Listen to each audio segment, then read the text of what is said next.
قارئ القرآن لأنه يقرأ قوله تعالى: فمن اتبع هداي فلا يضل ولا يشقى.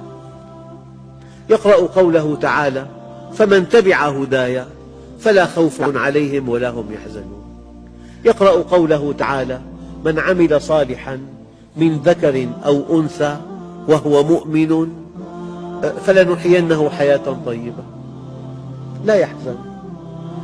لا يحزن قارئ القرآن إذا قرأ قوله تعالى: إن الله يدافع عن الذين آمنوا.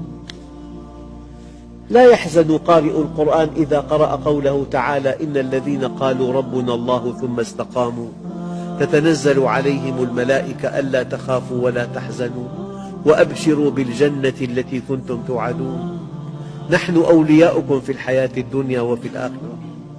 إذا كان الله معك فمن عليك، وإذا كان عليك فمن معك.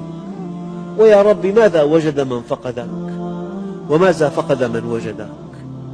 لا يحزن قارئ القرآن وهو يقرأ قوله تعالى: أفمن كان مؤمنا كمن كان فاسقا لا يستوون.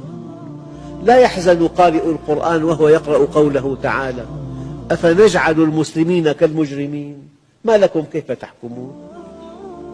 لا يحزن قارئ القرآن وهو يقرأ قوله تعالى: ما يفعل الله بعذابكم إن شكرتم وآمنتم. لا يحزن قارئ القرآن وهو يقرأ قوله تعالى: أفمن وعدناه وعدا حسنا فهو لاقيه كمن متعناه متاع الحياة الدنيا ثم هو يوم القيامة من المحضرين.